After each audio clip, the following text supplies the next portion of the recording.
So hello everyone, photosynthesis in higher plants అనేది మనం discuss చేసుకుందాం అనమాట. ఫస్ట్ వచ్చేసి ఎర్లీ ఎక్స్పెరిమెంట్స్. ఓకేనా? సో ఇక్కడ చూడండి, ఎర్లీ ఎక్స్పెరిమెంట్స్లో ఖచ్చితంగా 1 క్వశ్చన్ పడే ఛాన్స్ అయితే ఉందన్నమాట. సో చూడండి, ఫస్ట్ వచ్చేసి ఒక వెరిగేటెడ్ లీఫ్ అనేది తీసుకున్నాం. అంటే ఏంది, 24 అవర్స్ నేను డార్క్ కండిషన్లో పెట్టిన లీఫ్ అనమాట. అంటే సన్లైట్ పడుకోకుండా దాన్ని 24 అవర్స్ నేను డార్క్ కండిషన్లో పెట్టినాను అనమాట. దాన్ని ఏమంటారు, వెరిగేటెడ్ లీఫ్ అంటామన్నమాట. ఓకేనా? ఇప్పుడు డార్క్ కండిషన్లో పెట్టినప్పుడు ఏమవుతుంది, స్టార్చ్ అనేది యూటిలైజ్ చేసుకుంటుంది. వెరిగేటెడ్ లీఫ్ అంతా స్టార్చ్ మొత్తం యూటిలైజ్ చేసేసుకుంటుంది అనమాట, ఎంత ఉందో అంత. ఓకేనా? గ్లూకోజ్ అనేది స్టార్చ్ రూపంలో స్టోర్ అయి ఉంటుంది అనమాట. ఓకే, ఇప్పుడు ఇక్కడ ఇదైతే హాఫ్ లీఫ్ KOHలో పెట్టినామో అదేమవుతుంది, అందులో ఉండే CO2 అంతా అబ్జర్వ్ చేసేసుకుంటుంది. సో ఏదైతే బయట పార్ట్ ఉంటుందో, బయట పార్ట్లో CO2 అనేది ఉంటుంది. అంటే ఏంది, ఇక్కడ ఎప్పుడైతే మనం అయోడిన్ టెస్ట్ చేసినప్పుడు యూజువల్గా పేల్ ఎల్లో ఏదైతే లీఫ్ ఉంటుందో, స్టార్చ్ ఒకవేళ ఉందనుకోండి, అది బ్లూ కలర్ ఇస్తుంది అనమాట. ఇప్పుడు KOH పెట్టిందో స్టార్చ్ అంతా అది అబ్జర్వ్ చేసేసుకుంటుంది, CO2 అనేది అబ్జర్వ్ చేసేసుకుంటుంది, స్టార్చ్ అనేది ఉండదు. అప్పుడు ఏమవుతుంది, అది స్టార్చ్ లేదు కాబట్టి అది అట్లానే ఉండిపోతుంది అనమాట. ఎక్కడైతే స్టార్చ్ ఏదైతే బయట ఎక్స్పోజ్ చేసినామో, బయట ఉండేది అంటే KOHలో పెట్టింది కాదు, బయట ఏదైతే లీఫ్ ఉందో అది మాత్రం స్టార్చ్ టెస్ట్ చేసినప్పుడు స్టార్చ్ ఉంటే కనుక బ్లూ కలర్లో వస్తుంది అనమాట. బయట ఉండేది, లోపల ఉండేది ఏం రాదు. అర్థమైందా? అంటే ఏంది, ఏదైతే KOH ఉందో అది నెగిటివ్ రెస్పాన్స్ ఇస్తుంది, అంటే కలర్ టర్న్ అనేది అవ్వదు, ఎట్లుండేది అట్లే అవుతుంది. ఏదైతే బయట ఉంటుందో అది మాత్రమే పాజిటివ్ రెస్పాన్స్, ఏదైతే లీఫ్ బయట ఉందో అది మాత్రమే బ్లూయిష్ కలర్లో మారుతుంది.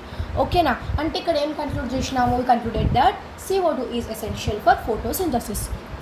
ఓకే, నెక్స్ట్ ఇదన్నది వచ్చి ఇంకొక ఎక్స్పెరిమెంట్స్ మనం చిన్నప్పటి నుంచి డిస్కస్ చేస్తున్నాం. లీఫ్ మీద బ్లాక్ పేపర్తో కొంచెం కవర్ చేసేయండి, బ్లాక్ పేపర్ ఎక్స్పెరిమెంట్ అంటామన్నమాట. ఓకేనా? ఆ లీఫ్ని మొత్తం బ్యాక్తో కవర్ చేసేయండి, మళ్ళీ అయోడిన్ టెస్ట్ చేయండి. ఎక్కడైతే ఆ బ్లాక్ పేపర్ ఉందో అక్కడ ఏమవుతుంది, అక్కడ అయోడిన్ టెస్ట్ చేసినప్పుడు అది అట్లనే ఉంటుంది, ఏం మారుది కలర్. ఎక్కడైతే బ్లాక్ పేపర్ లేకుండా ఉంటుందో అక్కడ బ్లూయిష్ కలర్లో మారుతుంది. అంతే అనమాట. ఎందుకు మారుతుంది అంటే స్టార్చ్ అనేది ఉంది. స్టార్చ్ అనేది ఎప్పుడు ఉంటుంది, CO2 అనేది ఉన్నప్పుడు. CO2 అనేది అబ్జర్వ్ చేసేసుకుంటే స్టార్చ్ అనేది ఉండదు. సో ఇక్కడ మనం ఏం కన్క్లూడ్ చేస్తాం, CO2 is essential for photosynthesis.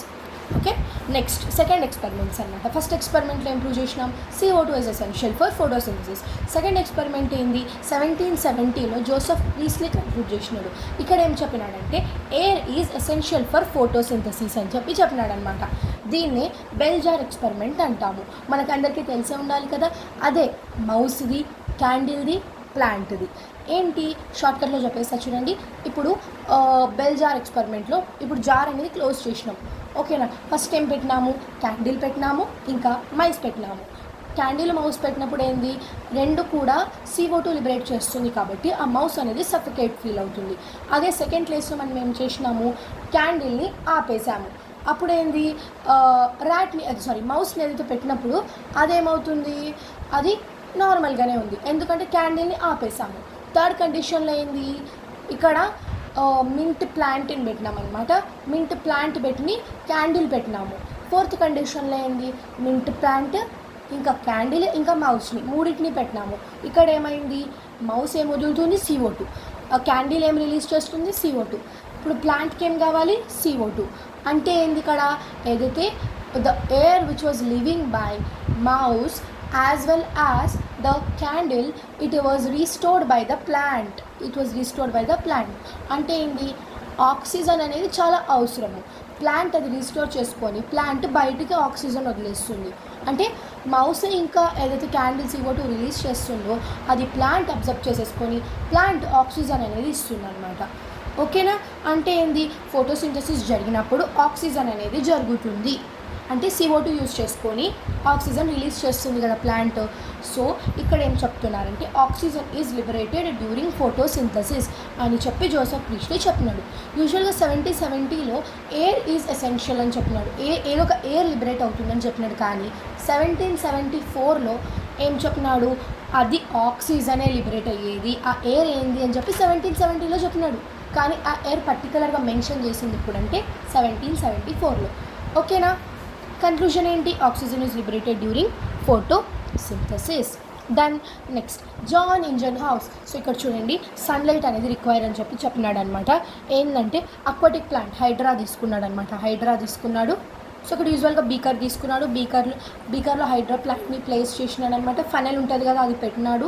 So తర్వాత ఏంది సన్లైట్లో పెట్టినాడు అనమాట. సన్లైట్లో పెట్టినప్పుడు ఏంది పైన బబుల్స్ చూసినాడు అనమాట. దానిపైన టెస్ట్ ట్యూబ్తో కవర్ చేశారు. అదే ఎక్స్పెరిమెంట్ మీరు 10th క్లాస్లో రాసింది, ఓకేనా. సో బబుల్స్ అనేటివి చూస్తారనమాట. సో బబుల్స్ అనేటివి చూస్తే ఆ బబుల్సే ఆక్సిజన్ అని చెప్పి కన్క్లూడ్ చేసినాడు అనమాట. అంటే ఏంది ఫోటోసింథసిస్ గ్రీన్ పార్ట్లో మాత్రమే జరుగుతుంది అని చెప్పినాడు అనమాట. అంటే క్లోరోఫిల్ పిగ్మెంట్ ఉంటేనే ఏంది ఫోటోసింథసిస్ అనేది జరుగుతుంది, ఓకేనా, గ్రీన్ పార్ట్లో జరుగుతుంది అని చెప్పినాడు అనమాట. ఎవరు? జాన్ ఇంజన్హౌస్. ఇతర ఎక్స్పెరిమెంట్లో ఏం కన్క్లూడ్ అయిందంటే photosynthesis takes place in the green part only and in the presence of sunlight only oxygen అనేది ఎవాల్వ్ అయ్యింది అని చెప్తున్నాడు అనమాట. మనం ఏం చెప్తాం? ప్లాంట్ అనేది ఆక్సిజన్ రిలీజ్ చేస్తుంది అని చెప్తాం. ఎప్పుడు? ఫోటోసింథసిస్ జరిగినప్పుడు అది మనం వదిలేసిన carbon dioxide it will take it in and evolve the oxygen, okay, అది మనం తీసుకుంటాం అంతే. ఫోటోసింథసిస్ జరిగినప్పుడే అవుతుంది. నెక్స్ట్ జూలియస్ వాన్ సాక్స్. చూడండి పేరులోనే ఉంది, చూడండి గ్రీన్ పార్ట్ ఎక్కడైతే ఉందో అక్కడ ఫోటోసింథసిస్ జరుగుతుంది అని చెప్పినాడు అనమాట. ఇంకా అది గ్లూకోజ్ ఫార్మేషన్కి హెల్ప్ అవుతుంది అని చెప్పినాడు అనమాట. జూలియస్ వాన్ సాక్స్, ఓకేనా. గ్లూకోజ్ అనేది ఫార్మే అవుతుంది ఎప్పుడు అంటే ఫోటోసింథసిస్ ప్రాసెస్ మొత్తం జరిగిన తర్వాత గ్లూకోజ్ అనేది ఫామ్ అవుతుంది అని చెప్పినాడు. హూ? Julius von socks.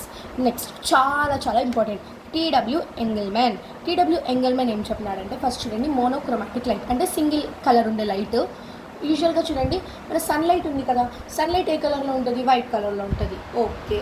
ఇప్పుడు ఈ సన్లైట్ని ప్రిజంలో నుంచి పాస్ చేస్తే 7 కలర్స్ లిబరేట్ అవుతుంది. బేసిక్ థింగ్ మనకు తెలుసు ఏంది? విబ్జియాల్, ఓకేనా. ఏ దానికి ఎక్కువ వేవ్ లెంత్ ఉంటుంది అంటే కనుక రెడ్ లైట్కి ఎక్కువ వేవ్ లెంత్ ఉంటుంది. ఏ దానికి తక్కువ వేవ్ లెంత్ ఉంటుంది అంటే వైలెట్ కలర్కి, ఓకేనా. ఈ కాన్సెప్ట్ మనకి కెమిస్ట్రీలో కూడా యూస్ఫుల్ అవుతుంది, ఓకేనా. చూడండి ఇప్పుడు ఇక్కడ ఏంటంటే కనుక మెయిన్ ఇక్కడ క్లాడోఫోరా మీదకి ఈ లైట్ అనేది సస్పెండ్ చేసినాడు అనమాట. సస్పెండ్ చేసినప్పుడు ఏంటంటే కనుక క్లాడోఫోరా ఎక్కడ అక్యుములేట్ అయిందంటే కనుక బ్లూ అండ్ రెడ్ రీజియన్లో మాత్రమే ఏంది క్లాడోఫోరా అనేది అక్యుములేట్ అనేది అయిందనమాట, ఓకేనా. He put cladophora in the suspension aerobic bacteria for the detection of oxygen liberation. Okay, oxygen అనేది లిబరేట్ అవుతుందా లేదా అని చెప్పి ఇతను ఏం చేసినాడంటే క్లాడోఫోరాని ఏరోబిక్ బ్యాక్టీరియా దగ్గర పెట్టినాడు. ఏరోబిక్ బ్యాక్టీరియాకి ఏం అవసరము? ఆక్సిజన్ అనేది అవసరం అనమాట. దానికి ఆక్సిజన్ అనేది అవసరం కాబట్టి ఎప్పుడైతే క్లాడోఫోరాని if you keep suspension with the aerobic bacteria అప్పుడు ఏమవుతుంది? ఆక్సిజన్ అనేది లిబరేట్ అవుతుంది అనమాట. అంటే ఏంది? రెడ్ బ్లూ రీజియన్లో ఏరోబిక్ బ్యాక్టీరియా అక్యుములేట్ అవుతుంది. అంటే ఏంది? రెడ్ బ్లూ రీజియన్లోనే ఏమవుతుందంటే కనుక ఎక్కువ మనకి ఆక్సిజన్ అనేది లిబరేట్ అవుతుంది, ఓకేనా.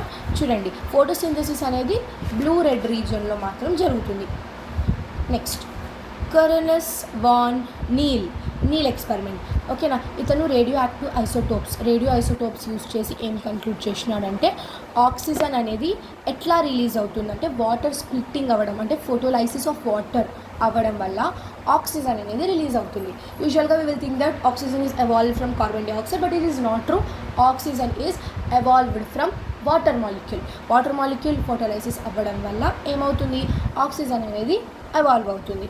అంటే ఓకేనా. చూడండి అతను ఎక్స్పెరిమెంట్ చేసిన తర్వాత ఏంటంటే ఇంకా అతను పర్పుల్ గ్రీన్ సల్ఫర్ బ్యాక్టీరియా గురించి చదువుతుండే అనమాట. అతను ఏం చేసినాడు? పర్పుల్ గ్రీన్ బ్యాక్టీరియా ఏదైతే కీమో ఆటోట్రోఫ్ కదా దానికి ఎనర్జీ లాగా H2S అనేది ఇచ్చినాడు అనమాట. పర్పుల్ గ్రీన్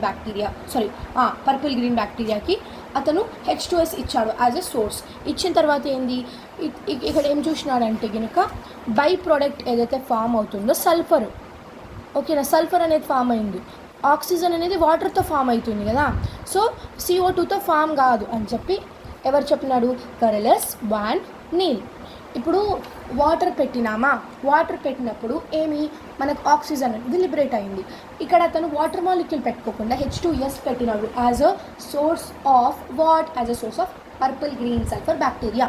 సో ఇతనికి H2S యాజ్ అ సోర్స్ పెట్టినప్పుడు అక్కడ వాటర్ లేదు కాబట్టి ఆక్సిజన్ అనేది లిబరేట్ అవ్వదు.